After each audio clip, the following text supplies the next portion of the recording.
Sweet. We got an exciting episode for you guys. We are currently on the pre-show. We have an amazing interview starting up at 8 p.m.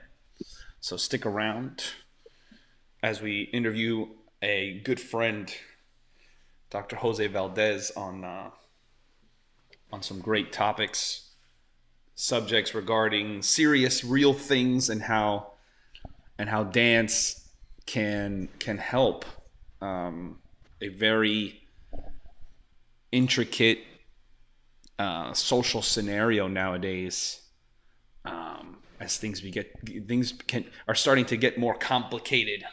Trending social interactions are trending to get more complicated, is what it seems like, and how dance can help. So we're excited about that and to deliver some value for you guys. And so that's what's up, bro. And so for the second one, are you planning on renting out the first one and living in the Yeah, second that, one?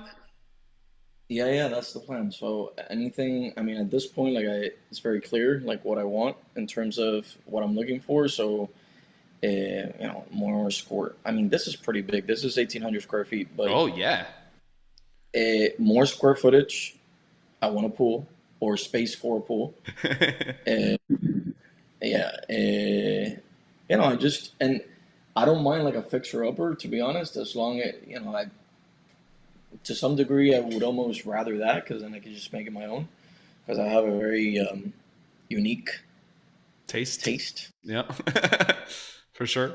Nothing bad. Um, Nothing bad though. At least nothing from what I could say. That's I that's for don't sure. know. I mean, it's not a bad taste. It's just Right. it's Not not common. everybody. It's Right. not the standard Miami glossy floors and Right. marble countertops. So Right. For sure. Cool, man. But you are staying in Miami though, or is that even a possibility of changing? no, I definitely want to stay in Miami. I definitely want Okay. to stay in Miami. I feel to some degree, and I know this is ill-informed, but it's something that one of my mentors always told me, like as I one of my actually attendings, like a psychiatry attendings, was that people that live like end up leaving Miami is because they can't make it in Miami. So for me, that's a challenge. Right. It's like Right. Right. Right. it's probably not 100% accurate, right? Especially when you look at prices here in Miami are just and the competition for real estate and how the what made Miami Miami in terms of culture, blend of people from different national like it's kind of eroding to some degree. Sure. Yeah. So uh, I don't know. I just think that there's a lot of non-Miamians moving in. Is really what it Right, is. right, right. So there's almost like a new And, Miami, starting to and there's develop. nothing wrong with that.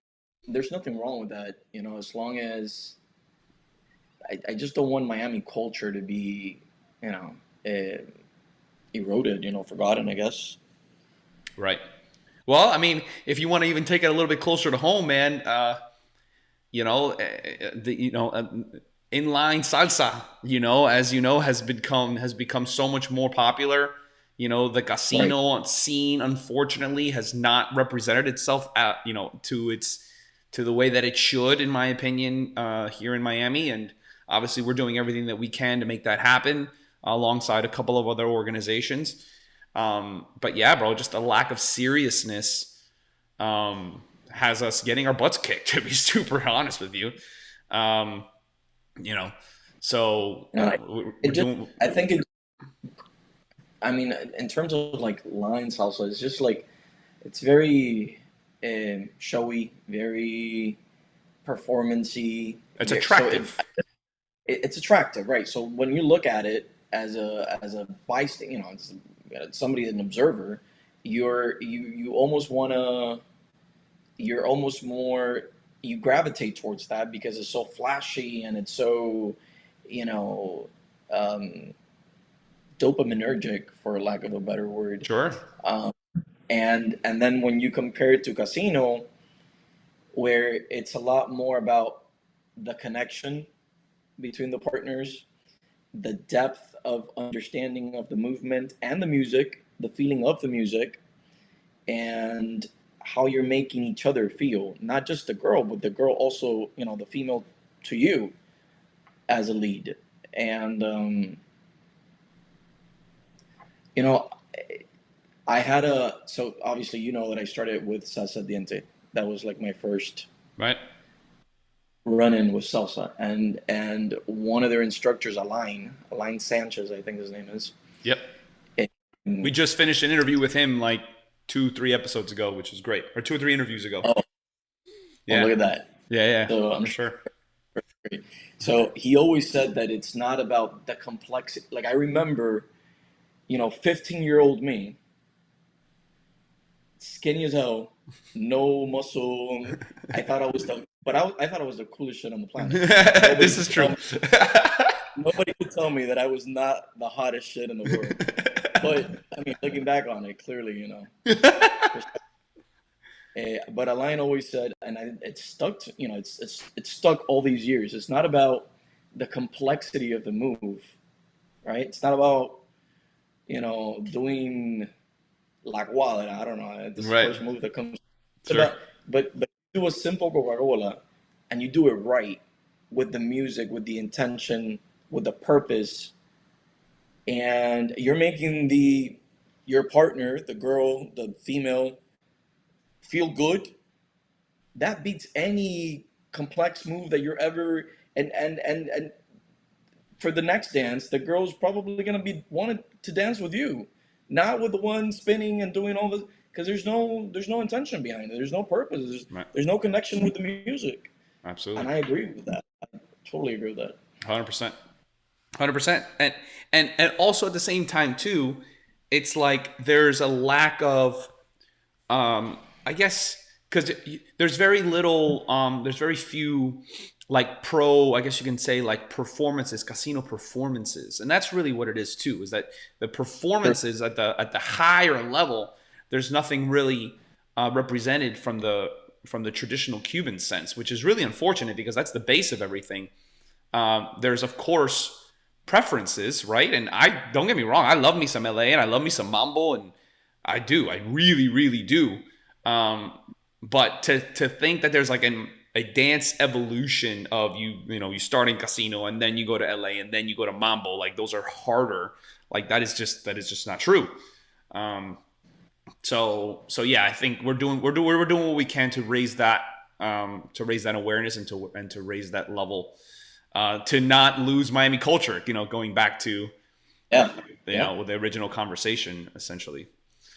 So yeah, we're doing what we can. But again, there's a few other players in the game now. Of course, um, we gotta be conscious about also what the consumer wants, and creating a system that's very inviting and welcoming for the beginners, because that's definitely who we're looking for. Is the brand new person. If you can get mildly excited about salsa at all, and you end up after going through us and our funnel and get your strong foundation of your 3 steps pause, and you end up going to another school, like that's wonderful, until we build up our more advanced program, if you would, which eventually we will. But we're just more focused on the beginner right now, as we really, really feel that that's where, I guess you can say, a hole in the market is. People are just kind of come in and they're like, and unless there's some type of level system, they're cooked. So people have to go to the level system.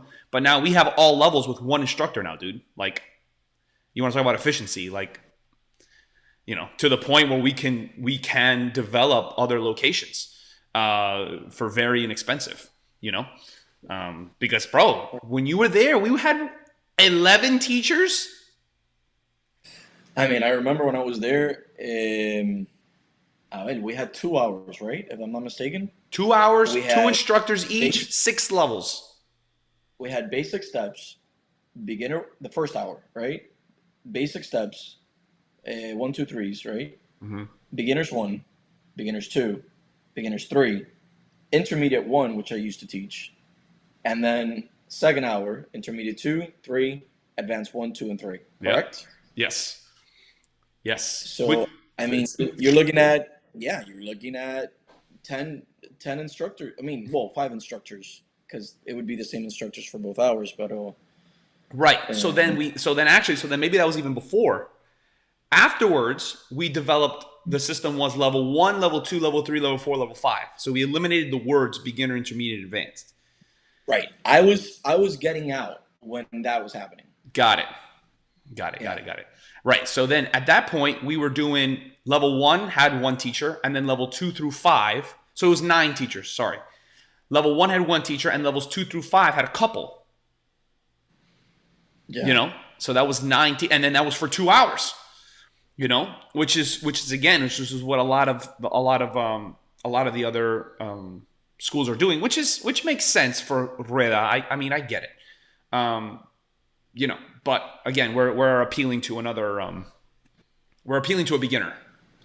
Someone who doesn't know the difference between salsa and casino. Which there is a lot more of those, essentially. But yeah, and then just planting a flag, in different spots, 15, 20 minutes away, y pa'lante. Pero el sistema, gracias a Dios, después de todos estos años, I feel like we really got it locked down. Thank God. A lot of trial and error.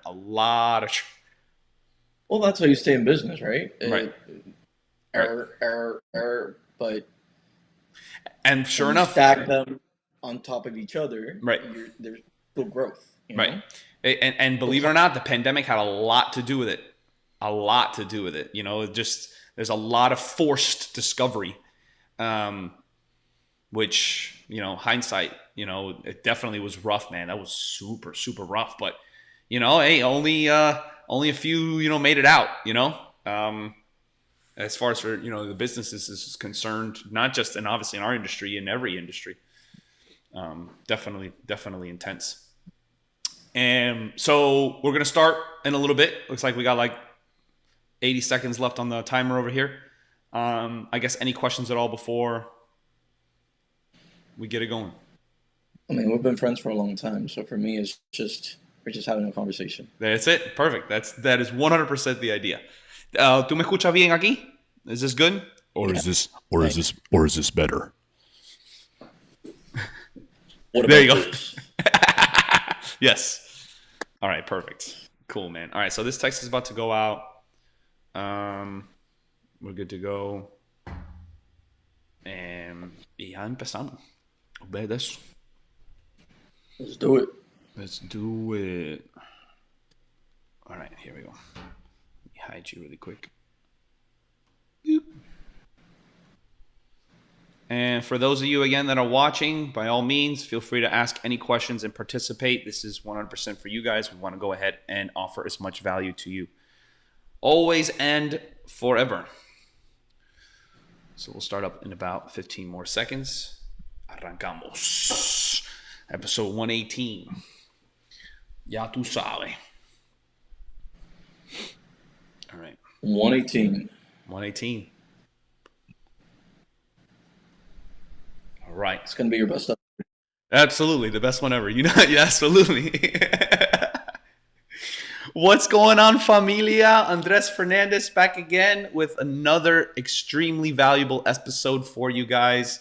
We have a very, very good friend of mine here who has the entire alphabet at the end of his name 3 times over for the amount of studying that this man has done, the amount of hard work this man has done, put in. Salsero since 2002. He was actually a Salsa Kings teacher, which is how we met between the years of 2007 and 2009. He earned both a bachelor's degree in psychology and in nursing, a master's in psychiatry and mental health, board certified nurse practitioner, a doctor of nursing practice, and he is specifically passionate about the holistic approach to mental health. And of course, that's where, as you know, dance gets involved. Before we do, a couple of words from our sponsors, mydanceshirts.com. Guys, we got a lot of brand new swag on there. Go ahead and check it out, mydanceshirts.com. What makes them special is it's not limited to just what you see in the store. If you have an idea for a dance shirt, go ahead and send them a message and they will create it for you. They have designers ready to rock and roll, so they're excited for that. Miami Salsa Cruise is soon around the corner. We're super excited about that. 8 days, 7 nights. Visit MiamiSalsaCruise.com for information on that. We have discounted text lists. We have our WhatsApp group for all previous attendees. It's an absolute adventure as we dance salsa aboard the high seas with live music every single night. And Salsa Kings members, we have just waived event fees for all existing members. So go ahead and hop on that opportunity. If you are not a Salsa Kings member or you are not within the vicinity, then by all means hop on our discount list so that we can go ahead and see you on board. Without further ado, we're going to go ahead and bring on our guest, Dr. Jose Valdes, DNP, APRN, PMHNP-BC. I have been rehearsing that all afternoon. My brother, how you doing, man? What's going on? I mean, you forgot the ABC 1, 2, 3. ABC, yeah, apparently, right?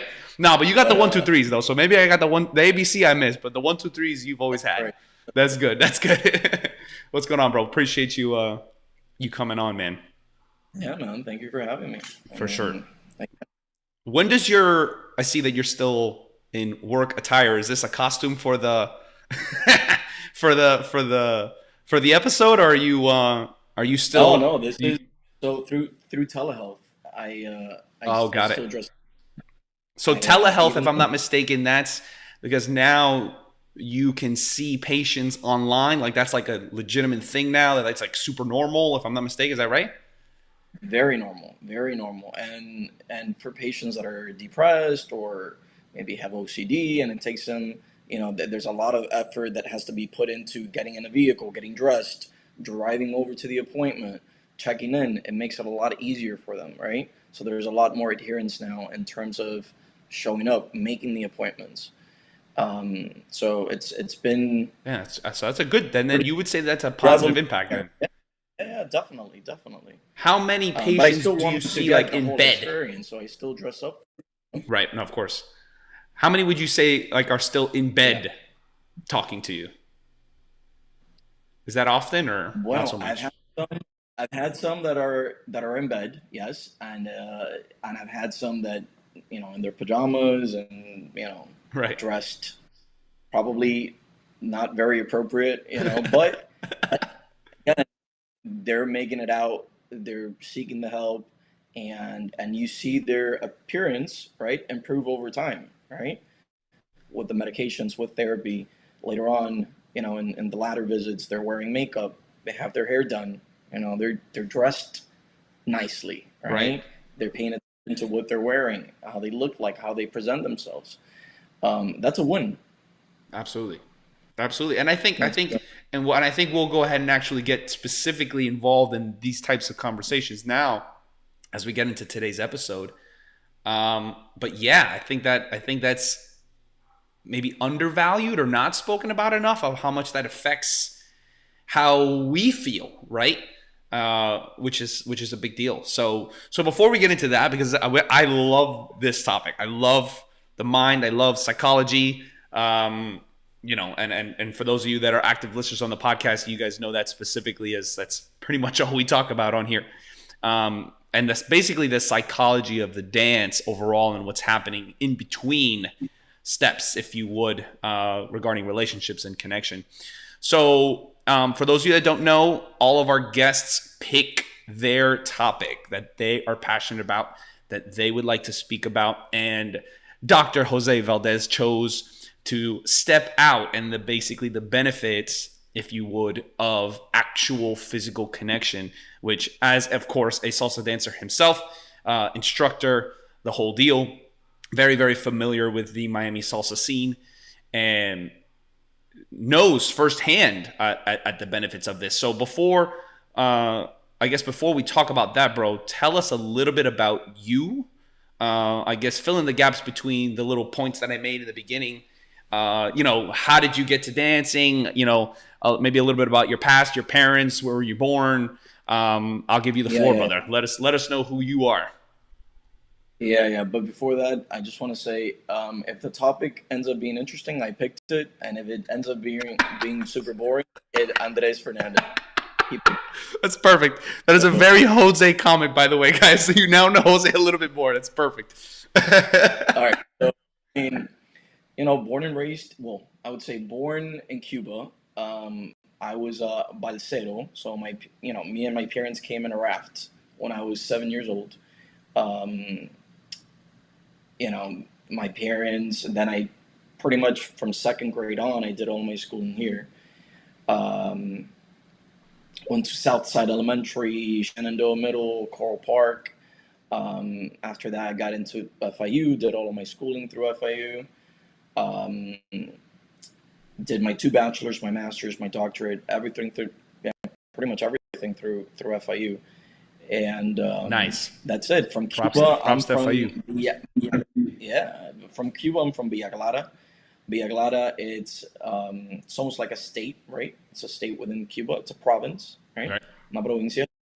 So provinces have municipalities, right? So there's a municipality called Cifuentes, and I'm actually from a little small town of that municipality, which is called Mata.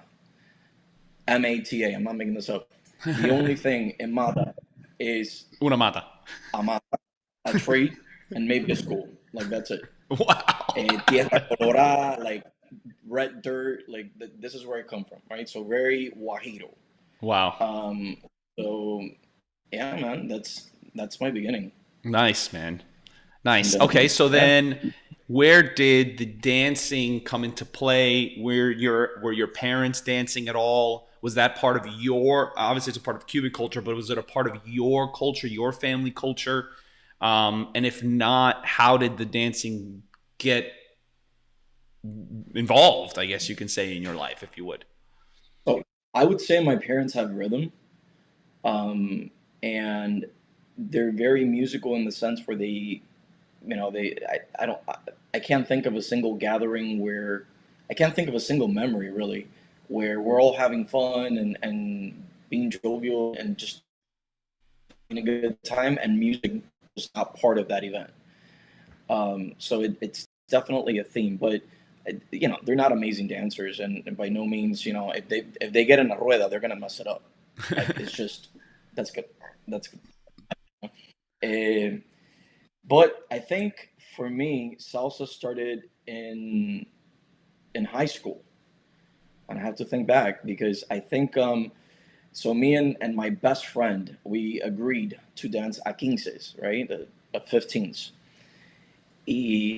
That was the first quinces that we danced, and there was a salsa portion to it, right? So quinces have like their own choreographer that comes in and teaches you a couple of basic steps, and and we liked it. I mean, everybody there sucked. Like everybody there was learning salsa for the very first time. Right. So, but we had enough rhythm where the choreographer was like, she was like gassing us up, like you guys should definitely, do it like you guys need to do it like Jose and Leo does it, right? Right. Um, and we started there, and then we sought out. Well, Leo sought out a salsa school. Um, with his reasoning of, yeah, like we're gonna get a lot of girls. We're gonna pick up a lot of girls. There's not a lot of salsa dancers out there. Like if we do this, we're gonna take over Coral Park. It's So perfect Leo this reasoning. is I love how, it. yeah, yeah. So this is how I get dragged into salsa, right? And so the salsa school at that point that we frequented, the first salsa school, the one that pretty much taught us everything, was Salsa Diente. Salsa Diente, the instructors from there were a derivative of Salsa Kings when Salsa Kings was owned by Eba. So I guess, in a way, I was being taught Salsa Kings, really, with the Salsa Diente structure and culture. Um, and there at that point, it was 2 hours from 7 to 9. there was ABC 1, 2, 3, beginners 1, 2, and 3, and intermediate 1 in the first hour, and you had to pass your levels, which we did. We started basic. We didn't know anything. 1, 2, 3, pause. 5, 6, 7, pause. And we moved up through the levels. We got to advanced 3, right? And we were like, maybe at that point we were like 16 and a half. And so still pretty much kids. And from there, we never really stopped dancing or stopped going to salsa type. I don't think we were going to salsa events, but when we would definitely go to events where there was a salsa presence, and then we would just be like, look what we can do, Right. And then obviously even before that, then we started dancing more 15s. Like it got to a point where like La Quinceañera's parents were paying us to like dance because now we were like on another level and they needed dancers, right? Right. And that continued, through high school up until we found our way back into salsa through Salsa Kings. After high school into college, where we found our way back into Salsa Kings. I think I discovered Salsa Kings my sophomore year or maybe my freshman year of my first bachelor's. Which was 2007. Correct. Right. So which was right when I took over, 2007. Correct. Yeah, you were brand new owner at that point. Yeah. So, and then I mean, I don't know how it happened. Either you asked me or I volunteered, or I don't know how it happened. It was actually Edba. She was like, "Hey, I have someone for you." She's like, "I have someone for you to teach, or for someone to teach with you." Is really how the introduction was made, and then you finally came around, and then I was already kind of familiar of you, I guess you can say. Yeah. Yeah. I remember when I was there, I was teaching intermediate 1. And advanced 2. Yeah. Yeah. You were the higher levels. You were the advanced instructor, if you would. Yeah. Partly because I didn't have. Was it because of my lack of patience? Maybe I didn't have enough patience. I don't know. That's possible. I think the other leads were myself and Eddie. So I think I was handling, beginners, brand new, fresh 1, 2, 3, 5, 6, 7, and then Eddie was kind of handling the intermediates, I guess you can say, for the respective hour, I guess you could say, Right. And I think Leo taught for a certain. And Leo taught a little bit after that as well. He came in, I think maybe like 2008 ish. Yeah, he came on board. Yeah, those were good times, man. Those were good times for sure. They're in the atrium, and we'll be going back. Say it again. Yeah, we had a lot of fun. We'd have to pick up the atrium after the fact, put everything back. Yeah. Move and Monto weighed at least 100 pounds. Oh yeah.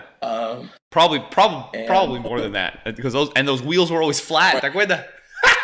Right. Yeah. And pack it all into the office, and then and then Wednesdays it was Mikosugis. And bro, I'm trying so hard to get that back, bro. I'm trying so hard to create that culture again.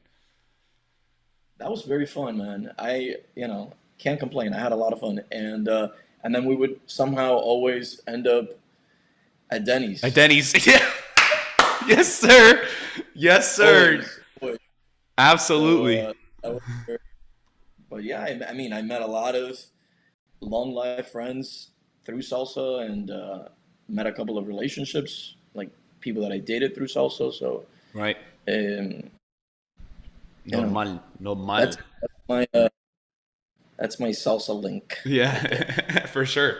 No, okay. So, all right. So then now, I guess, when did transitioning now, if you would, to, I guess, today's topic. So having that background, right? So you understand, now maybe not understood yet, but you've experienced the fulfillingness, for lack of better words, of, being in a community, kind of like a no judgments, whenever you want to connect with other people. There's always, people that are going out or staying in. It doesn't really matter.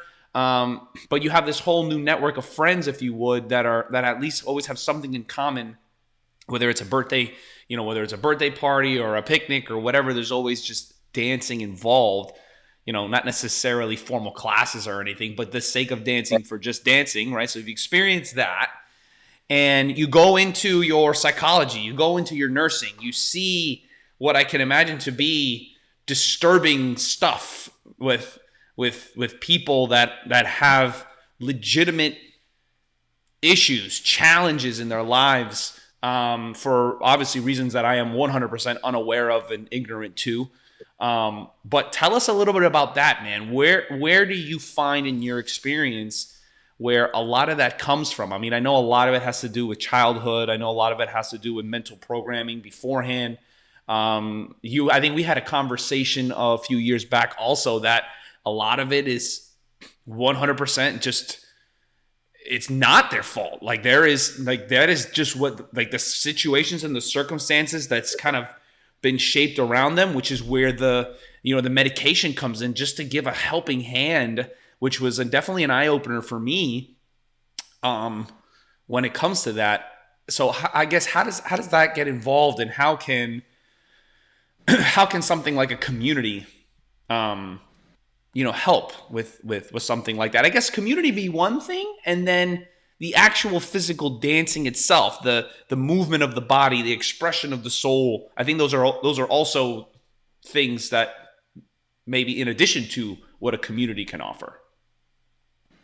Right. And I think I didn't make that connection. Like I didn't piece things together. I mean, definitely not while I was in school, because while I was in school, I was just concentrating, right, and like passing my test. Absolutely, 100%. Becoming a professional. It was rough.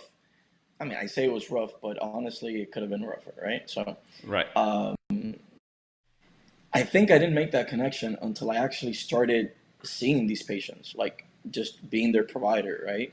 Right. Being their doctor. And again, I deal primarily with mental health. So depression, anxiety, PTSD, ADHD, bipolar disorder, right, schizophrenia, everything that falls under the umbrella of mental health, sleep issues, you name it.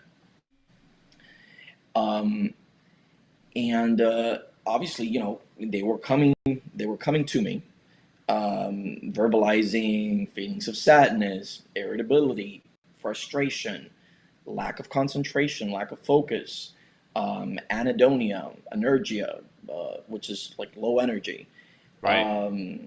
All these things, and part of it, psychiatry is both a science and an art. So there's, right, there's medical knowledge that goes into it, but then there's also, you gotta know, you gotta treat the patient that's standing in front of you, not just their symptoms.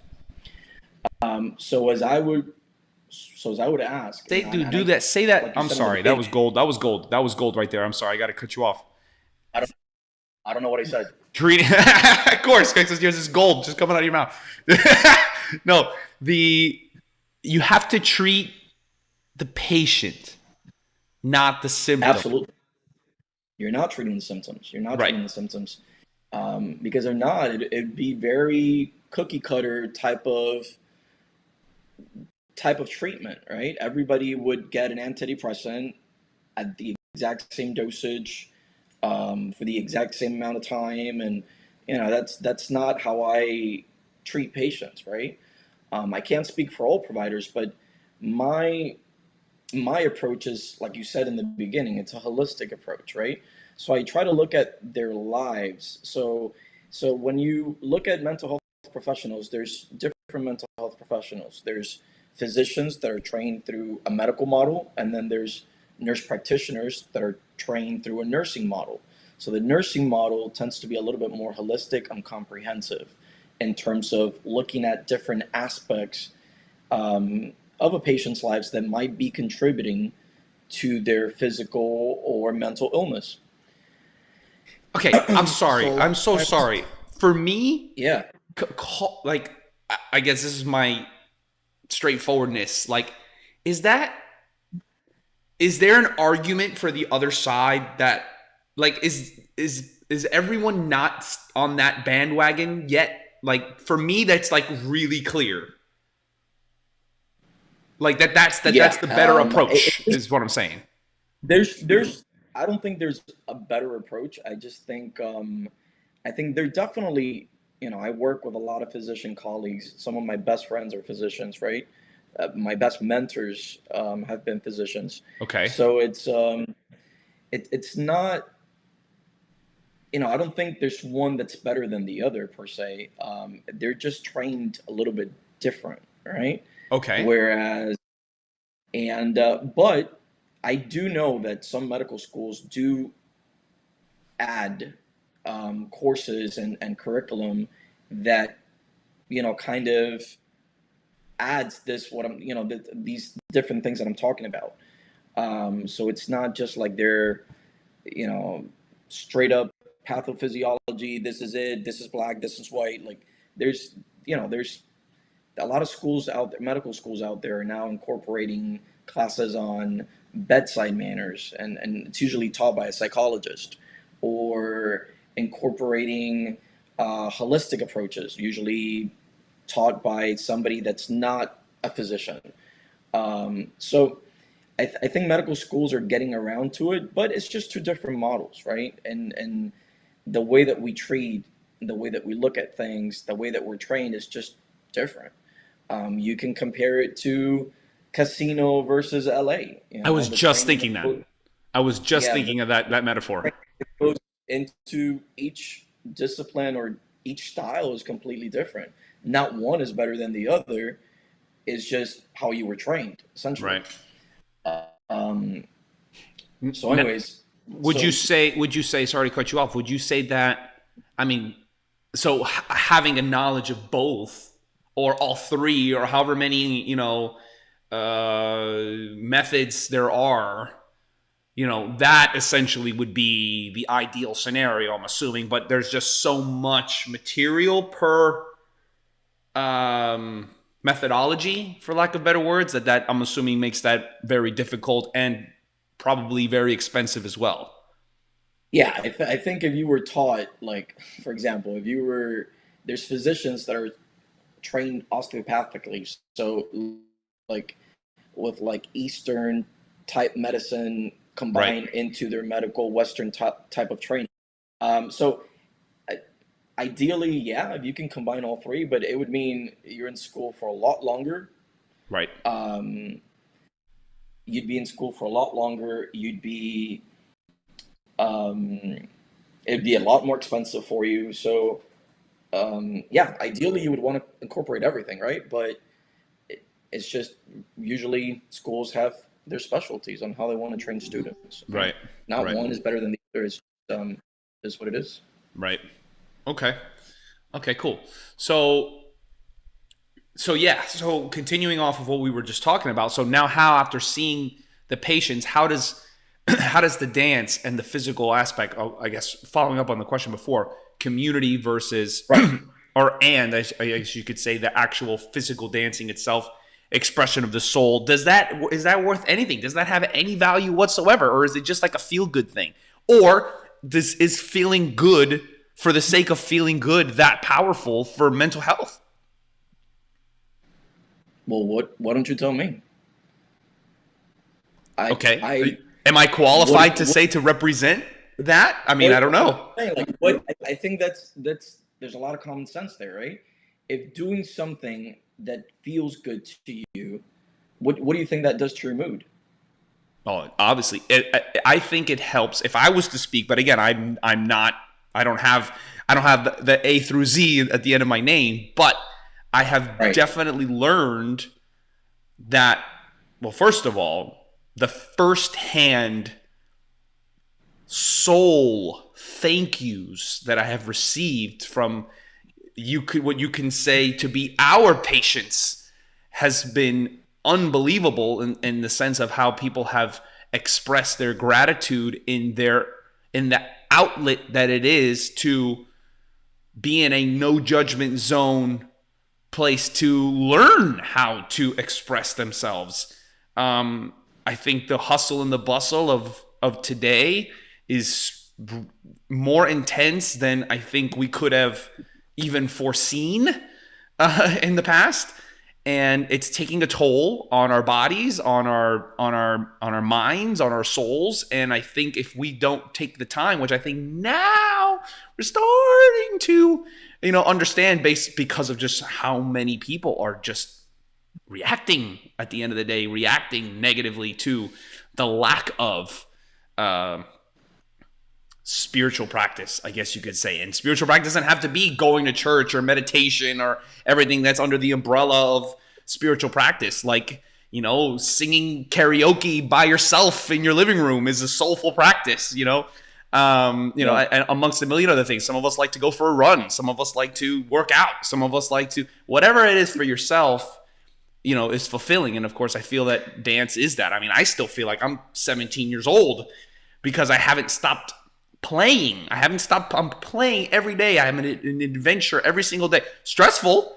That doesn't change. Don't say I'm not stressed, but I'm genuinely smiling as I'm going through this, which I think is, I believe, I don't know because I'm not qualified, but I believe it to have a genuine positive effect.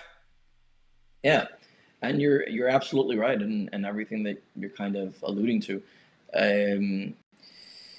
except for the far. There's only one correction there, which is you said you feel 17. You don't look 17. Still got jokes. But, still got jokes. Mira, brother, mira, una cana aquí, brother. Una canita aquí, mira. Esto es increíble, brother. Entrada, bro. Las entradas. I'm about to go to Turkey, bro. Entonces, all right. So my style is really, when there's an issue, just investigate, right? So I ask patients, walk me through your day. You get up in the morning.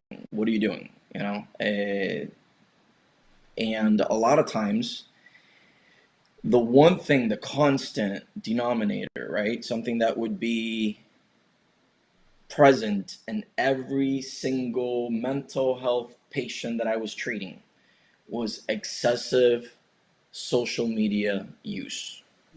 Really? Right? Yes. Wow. Okay. And I'm not saying define excessive. Can you put a number to that? Well, I think and I'm not saying that all mental health patients, have, this is a common denominator for all mental health patients. I'm saying my patients, right? Sure. This is the common theme that I picked up from my patients. And I would say excessive is any time where you're reflexively picking up your phone, opening an app, or just grabbing it without no prompting from a notification. It's just you grab your phone, you unlock it, and you go somewhere without any prompting on the phone's end, right? There's no message that came in, there's no notification. I would say that's excessive, right? Because you're not using your phone intentionally. You're not using your phone purposefully. You're using your phone. Why? Because you have generalized anxiety, maybe, that you're not, addressing correctly, and the outlet is social media consumption. And I could go on and on about social media. I mean, I'll probably share a couple of things about social media. I think social media, nothing is 100% bad. Nothing is 100% good. We know that everything has shades of gray, right? Absolutely. So I'm not damning social media. I'm not saying that it's the devil incarnate. I'm not saying that. There's definitely some positive things about social media, but I think for the most part, it is very easy because of the algorithms, right, that have been incorporated into these apps. They function through random intermittent rewards, right? They keep you hooked. That scrolling, that endless scrolling, that's just not beneficial. It's not beneficial for your brain. It's not it doesn't conduce to mental health. It's very distracting. I want you to think about it like this. So you're at work, You're trying to get your job done, but you had a notification, or maybe you didn't have a notification. And let's use Instagram as an example. You open up your Instagram, click on it, you cycle through, you click on the stories, right? You're cycling through 17 stories. Why did you just have to put your brain and mind? Why did you just have to make your brain and mind go in 17 different directions when you're not moving from where you're at? Like you have to be at work and you have to continue your job. Why do you what is the need to make your mind go in and think about 17 different things? Um, that constant comparison where people are now putting their worst moments on social media. People are putting their best moments. People are putting moments that, you know, bring them the likes. Um, so you're having a bad day, you're having a shitty day, you log in there, you see somebody at the perfect restaurant with the perfect dress, with the perfect smile, with the perfect family. You start, maybe you were feeling pretty good that day about yourself. Maybe, right? Maybe not. Maybe you were feeling poorly, but seeing that is not going to make you feel any better, because like, humans to some unconscious level are constantly comparing, and that's essentially what you're doing. You have to almost know that that's something that we do, and learn to check it and recognize it so that you don't find yourself being affected to it. Right. And a lot of times it would be like, there's a lot of, when you talk to patients, they'll tell you, well, it's because somebody texted me, or it's because somebody DM'd me. Well, that's another problem. You're on social media, so now you're basically accessible to everybody through DMs. So something comes in and you feel like you're it's almost like owed you're owing them a reply, a response. Right. And you don't. Right. You don't owe them anything. I mean, That's huge. That is so huge right there, dude. that can wait. Right. That is like an unanswered phone call that you can get to at the end of the day. You don't have to stop what you're doing. You don't have to distract yourself from work or anything else for that matter, and address it right there and then. There's no need for it, right? Again, you're setting up your brain to go in all sorts of different directions. A lot of times, we get these adult ADHD cases, right? So, which turns out they're not ADHD, because diagnostic criteria for ADHD, symptoms need to be present. Like, you need to have struggled before age 12, according to the DSM. Interesting. But they're coming and they're saying, I think I have ADHD. Well, how much of that ADHD are you creating on, like, how much of that are you creating that for yourself? Because again, all these algorithms, all these apps, right? They are. I think they know. They know. Of course they know. They provide immediate gratification, the little dopamine burst, right? And it keeps you on it. But what we're losing from that, what are we losing? We're losing relational skills. Emotional intelligence suffers. Ability to focus. Relationships require depth of connection, conversation. Boom. It Depth. requires what a word. Noise to come out of your mouth. Thoughts should not go straight into text, and that is your communication with somebody. It's all emojis instead of using your words, right? I think You there's put the surprised emoji face. Can you just say, that caught me by surprised? Just it even helps your vocabulary. You know what I mean? Right. So, anyways, I was seeing this a lot more. Yeah, I'd seen it a lot more, and I'm starting to think. All right, I'm thinking, coño, when I was younger, there wasn't all this social media, and I was happier. I think it was not just because I was younger and full of testosterone and good health and Of course. great looks, but of course, but I was happier because I didn't have as many distractions, right? Um, what was I doing during that time that provided that dopaminergic activity that these, that now people are seeking through social media? Well, I was dancing salsa. I was dancing salsa for, like I said, through high school, into college, and Which are important times. it wasn't just the dancing part, right? The physical part of dancing and listening to music. It was the sense of camaraderie, community, relationship building, talking, expressing yourself, exchanging ideas. Salsa class is still one of the best places to meet people. And I say salsa class, it could really be any class, like foxtrot, whatever, Right. jive. Bachata. I mean, bachata. Thank Right. you. I mean, salsa is always going to be my number one. So, so because of all this observation that I had with my patients, I started coming up with a theory, and I'm going to premiere it today. Woof. You're going to be the first one to hear this, right? There you go. Take notes, guys. Take notes. Here we go. It's documented. So if anybody tries to pull something similar, first introduced in episode 118. That's right. Salsa Kings Podcast.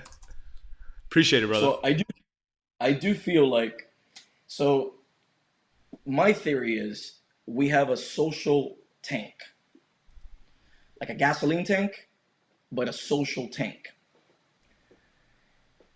And so how do we spend that tank? Well, anytime we have social interactions. Anytime we have social interactions. So when you wake up in the morning, tank is at 100%, right? You're charging that tank overnight. You get up, you say hi to your spouse, your partner, whatever. You're spending a little bit of that tank already. You go to work, you're interacting at work with patients, colleagues, customers, whatever. You're spending some of that social currency, right? Or social gasoline. But guess what also spends that social gasoline or currency? Social media. Social media. And you don't realize it, right? No one realizes it. But you're interchanging reactions, you're interpreting things, thinking about things, right? Many times replying or commenting or exchanging conversation, even if it's just thoughts to text. So towards the end of the day, you get home, 6 p.m., 7 p.m., your social tank, it's like critically low. It's like at 10%. Your spouse, your partner, your kids, they want to ask about the day. They want you to engage with them. They want to have meaningful conversations, which is, by the way, how you keep relationships alive, right? Through the depth of these conversations. But you're unable to, because once you get to that below 20%, you start becoming more irritable, easily frustrated, you're snapping, right? You don't really feel like interacting because you've been interacting all day, maybe not with Your a words. real person in front of you, Right. but definitely with your phone, and that counts as well. Yeah. Yeah, that's huge, So, man. I think the limitedness of everything. I think we're unaware that there are limitations. There's an end. We get tired. We have our social tank or our social currency is limited. Yeah, it gets refilled at the end of the day, but I think there's this false sense of like superhero-ness that we can do everything at an unlimited level every single day because I can and you watch me and all this types of stuff. And what's being affected apparently is our mental health here. so tying this back, tying it all back into salsa, right? Or music or dancing in general, right? So one of the things that I've started to do with my patients is, I'm not just prescribing Prozac, Xanax, Adderall. I'm also prescribing activities, right? I'm also providing homework to some degree, right? Based on what you've told me, this is something that I think you should probably engage in. We talk about what makes you happy, what brings you joy. Think of times before where you felt the same joy that social media brings you without the social media component. And many times there's music involved, right? Mira para eso. There's Mira para eso, bro. music, listening to music, playing an instrument, In art form. And I would say, I tell them, all right, give me 5 things. I would say 95% of the time, music is in there in some way, right? And it makes sense because music stimulates the brain's reward centers, right? Mira para eso. While dancing, it activates its sensory and motor circuits. So it makes sense that you feel good dancing, right?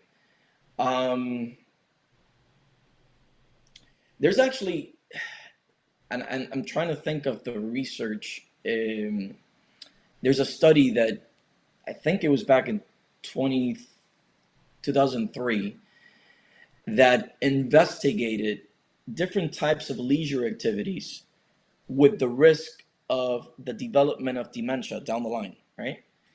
So the activities, golf, cycling, swimming, the only activity that lowered participants' risk of developing dementia was dancing. Really? So wow. why is that? Well, because it's not just the mental effort that you have to put into it, right? Learning steps, learning something but it's also the social interaction piece. And all the other leisure activities, they're pretty individual leisure activities. They're things that you're doing on your own, right? To some degree, right? I know obviously tennis, maybe, you need a partner for that. Right. But it's not that close face-to-face interaction where you have to talk and listen and then respond. There's none of that. Like, dance is really the only way that I think combines those two things: the mental effort and the social interaction. So look it up. I think it's I'm not sure where the study's out of, but very interesting stuff. Nice. Physical activity, it's highly linked to memory improvement, strengthen neuronal connections, especially in regions and areas of the brain that provide for executive functioning, long-term memory, spatial recognition. It increases the level of serotonin. So serotonin is a neurotransmitter. It's like a feel-good neurotransmitter, right? Provides stability, tranquilidad. It increases the levels of serotonin, not just dopamine. It develops those new neuronal connections. In fact, hippocampus is an area of the brain that's involved in like memory, learning, emotions, right? It's part of the limbic system. The hippocampal size in dancers is bigger. Like, that area of the brain is bigger than in non-dancers. Wow. Like, there's just so much data that we're overlooking. And as a provider, I tend not to, because I don't want to be a pill pusher. I don't want patients coming to me and I'm like, all right, Prozac, 20 milligrams once a day in the morning. I'll see you in 30 days. I can do that, right? I would say most people do that. But that's not kind of what I'm about. When there's things out there, such as dancing, that reduces the levels of cortisol. Cortisol is like linked to chronic stress, right? Um, that causes dopamine release, which boosts your mood. And it also causes the release of endorphins. So endorphins, if, I'm not sure if you know, they're like natural painkillers. So there's so much data and knowledge that has been acquired through studies of all these positive benefits of dance, not just social, pero también physical, right? Right, So right. cardiovascular health, lowers your heart rate. I mean, not obviously not while you're dancing, but Right. after the fact. Right. It has a check on hypertension, brings down your blood glucose levels. What? What else? That's how I feel, dude. I'm just not qualified to say it. You know what I'm saying? Like, that's how I felt for the longest time. I mean, Edba, if we want to put an example out there, Edba is the founder of Salsa Kings, and she is going out dancing more often than people half of my age. Yes. And with more life and with more joy and with more, like, what? Like, I don't think that's coincidence, is basically what I'm saying. Well, science says it's not, right? Data says it's not. So that's amazing, man. That's amazing. We have a comment here from Joanna. It was actually the last interview.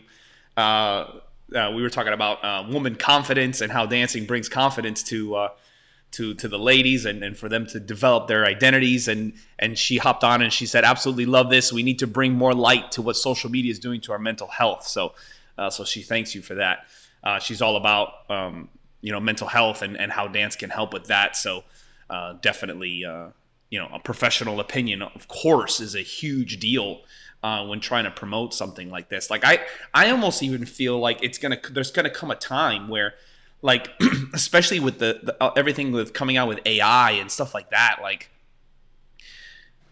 this is where humans will have the edge at the end of the day, because in the art, in the creativity, it's the things that there is not a formula for. Yeah, there's tips, right? But it requires a soul. It requires an active participant with intention. AI is not there yet, I guess you could say, and I think that there's a lot of that awareness, and I think there's so much to be gained, not just in the instant gratification level, right? Because there's a lot of like, oh my God, like I'm doing it, or I'm being challenged, and finally, and then of course the benefits at the end of the day when you finally reach that, what I like to call a dancer's high, and you're dancing to that, to your favorite band, with your live music, with your favorite dance partner or your significant other, and you are literally in heaven. Creating magic, creating that bliss. I would love to get hooked up. Hook me up, and then to dance and to see what, I don't know how any of that works. That would be a super cool experiment. Because I know that I could tell you that it is a dancer's high. Like, I don't know how else to explain it. You literally... It is a dancer's high. I've felt it. Yeah. I've felt it. Right. So that dancer's high, what you're alluding to, it's just a surge in dopamine. Like, that's the medical translation to what you're saying, right? Yeah, absolutely. And I think you spoke about that connection with your dance partner. That nonverbal communication is gonna be lost. Like, we're losing nonverbal communication, like the nuances of a look, right? The strength or pressure that you use to grab somebody's hand, how the house is given, right?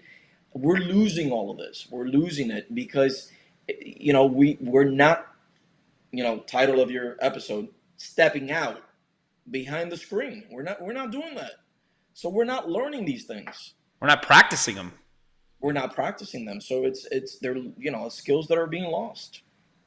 I think that's such a huge one, bro. And and I advocate for it so much, especially, and I say it all the time. Nowadays everything is so fast, but anything that's worth anything requires practice. Um, you know, us not being able to practice it, we will lose it by default by the way that the brain is structured. You strengthen neuron connections or they're dying. It's one of the two.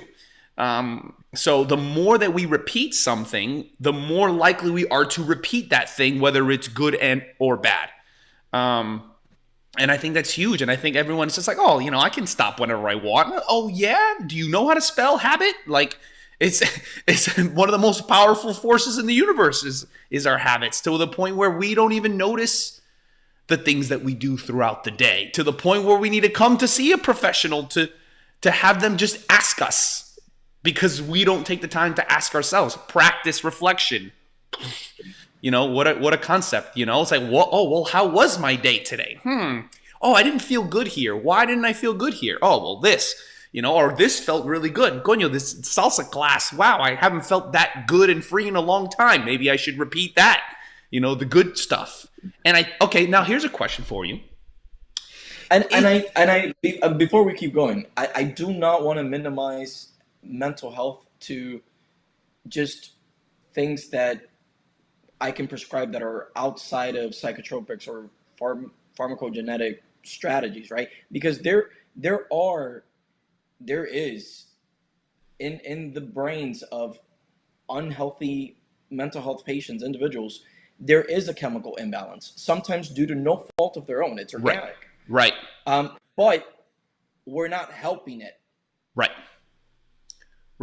And that's the conversation that we were having, like I was mentioning a few years back, that brought a lot of awareness to me. And it's like, okay, well, sometimes we need a helping hand. For reasons that are outside of our control, but yeah, obviously whatever we can do, if we can bring the current to the light, that would be the ideal scenario, of course, so that we can focus on other things like, growing versus kind of getting out of the hole. I think those are, they're in the same direction, but I guess what's the definition of a not an issue. Oh my gosh, what's the word I'm looking for? A condition. Like the definition of a condition is when it is affecting your day-to-day life. Is that what it is? Yeah, that's like yes. Right. So I guess the second that we can get to a point where we can live what I guess is this is obviously a difficult word, a normal life, where things aren't affecting our day-to-day, being able to go to work, brush our teeth, shower, say hi to someone, your family or whoever, then we can actually move on to creating something new and helping others and etc. But yeah, man. So so the question I was going to ask you was, is there any negative things, for lack of a better word, that comes from this rush of dopamine, like you're explaining, if it's coming from a natural sense? Like if I'm dancing every night, right, and I get on this dancer's high every night, is there negatives to that if it's organic, if it's natural? There's no negative to that, because you worked to get there. You're not gonna feel that dancer's high the first time you take a salsa class, right? So you have delayed your gratification to a point where now you have this high, but you've worked towards it, right? You've put in the work. You've gone through basics. You've gone through the beginners, the intermediates, whereas on social media, and I'll give you an example of immediate gratification. You don't like the way that you look in a picture, you put a filter on it. Immediate gratification. That's true. Wow. Right? Yeah. So yeah. Salsa dancing is a little bit different. Like it requires discipline. It requires hard work. Unless you're, naturally talented, where it just comes very easy. And still, And I was just gonna say, and still, right? No, even if you're naturally talented with rhythm, right? Because that's what we can be naturally talented with. You're still gonna need somebody to teach you do it the right way, Right. right? So yeah, no, I would say that doesn't. There is no downside to that. To answer your question. Nice.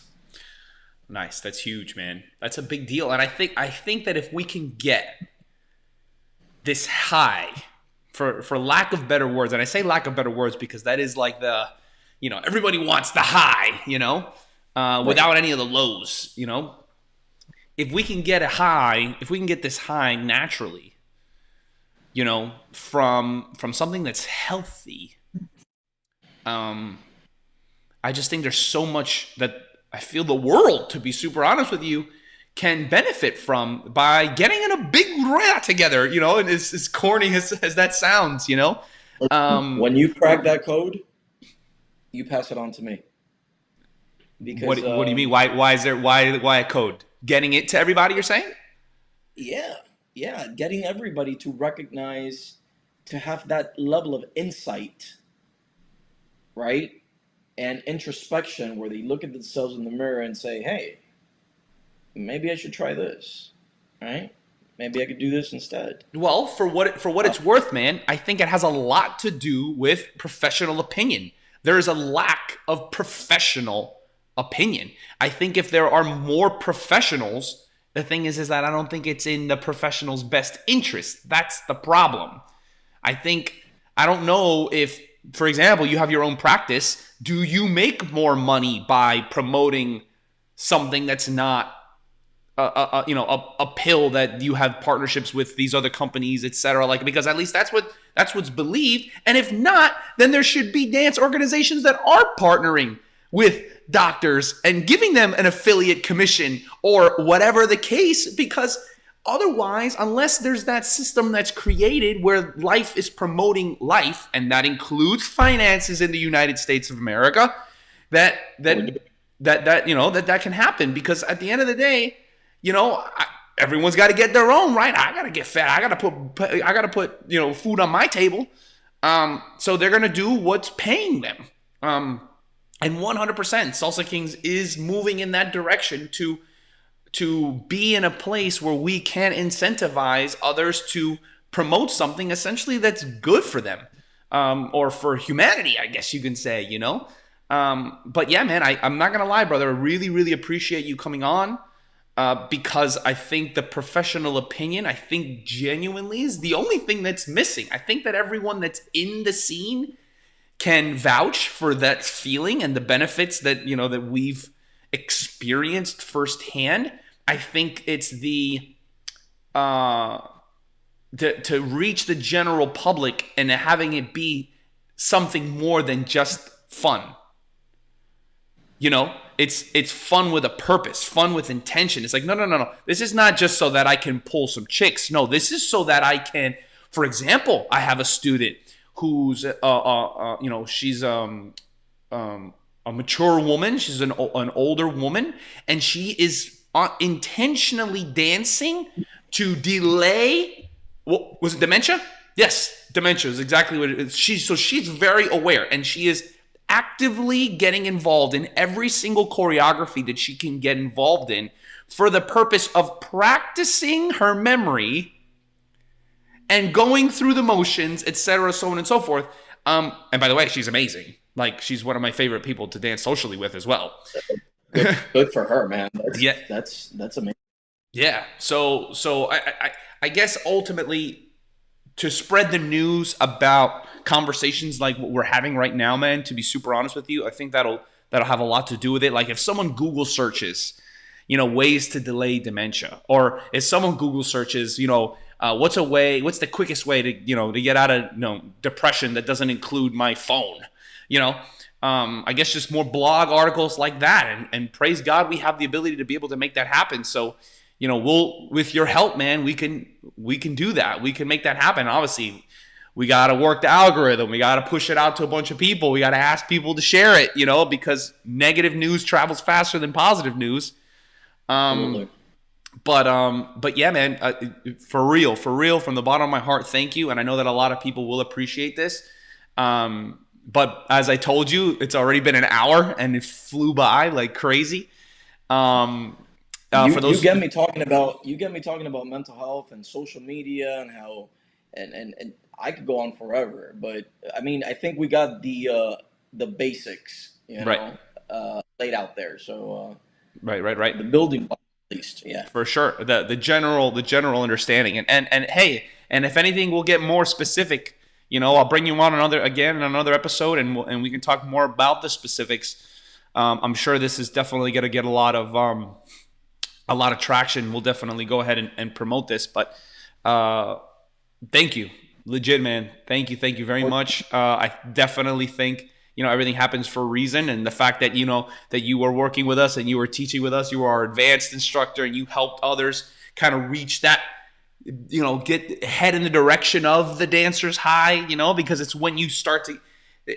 The advanced students are like the beginners of the actual social dancers that go out and start to feel this feeling of bliss. So you were directly involved with that. So thank you.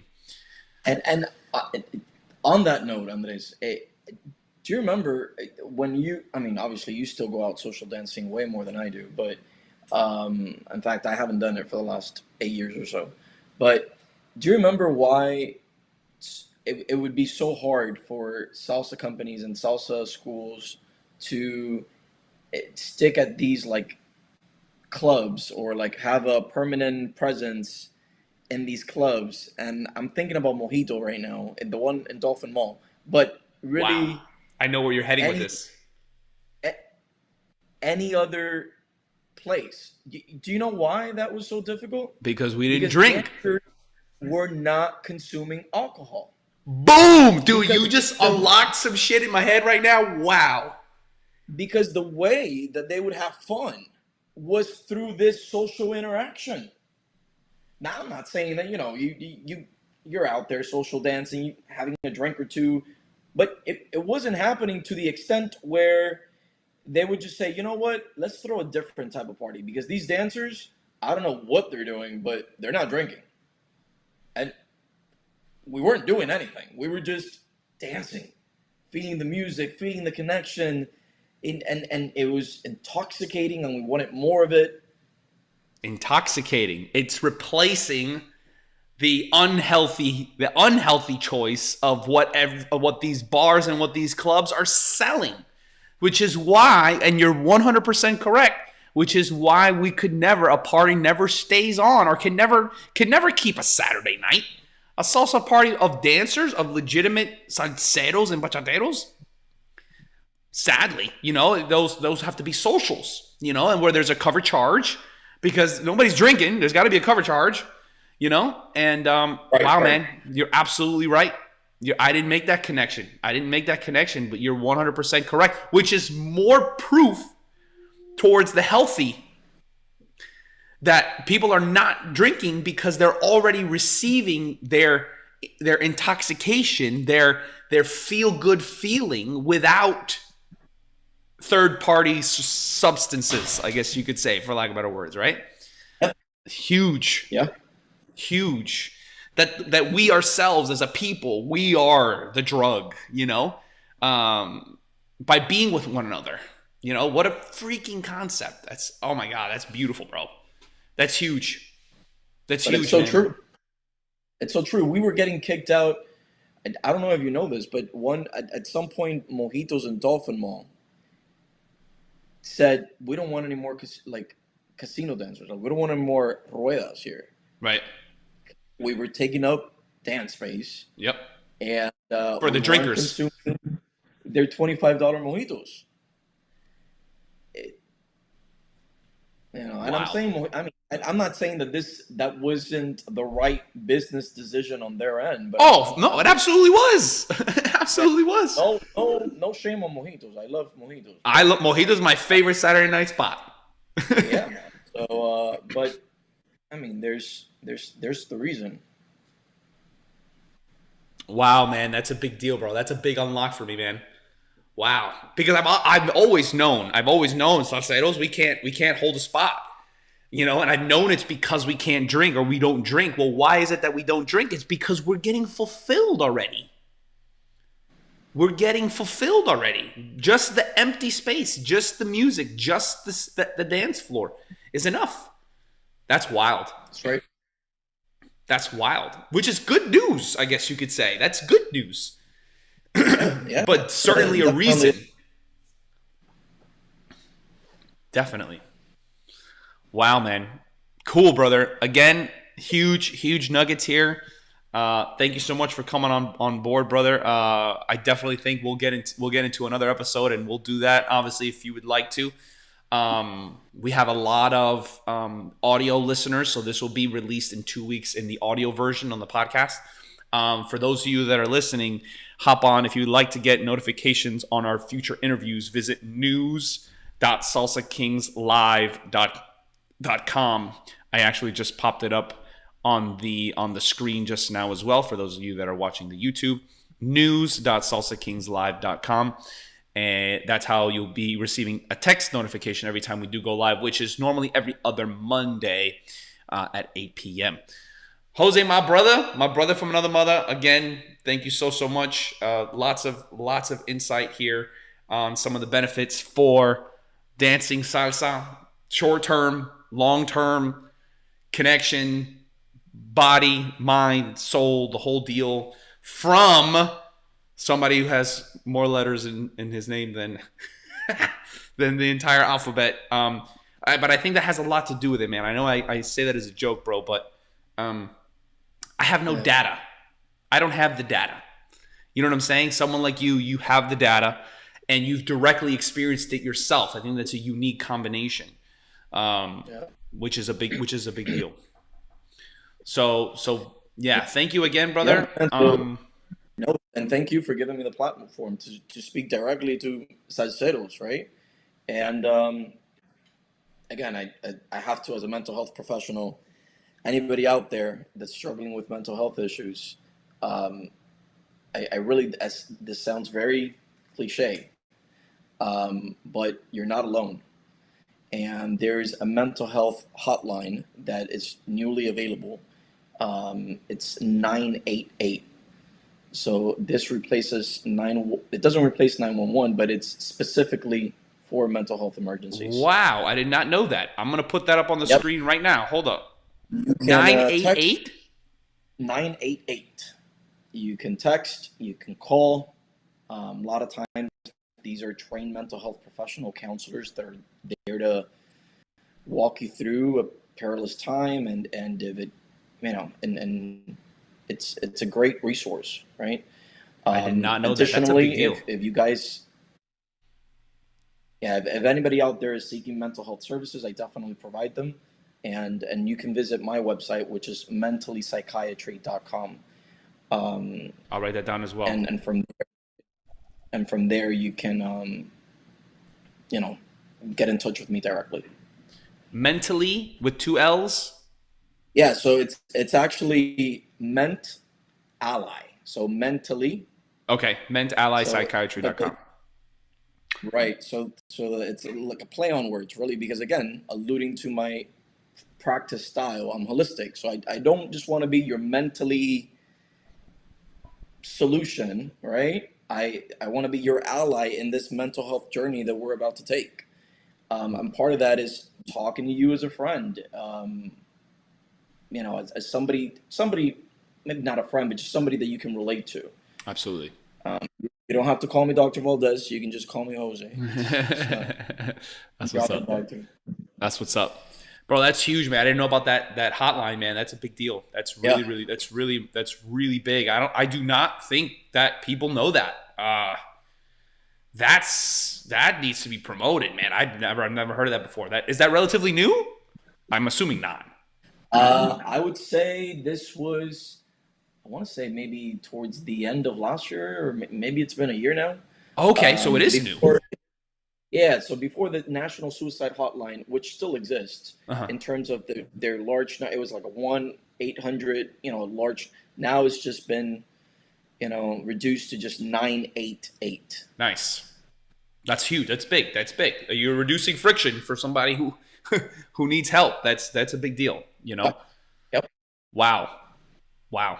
Cool, man. Awesome. Mentallypsychiatry.com for those of you that want to get a hold of Dr. Jose Valdes. Shoot him an email. You can ask him any questions on there as well.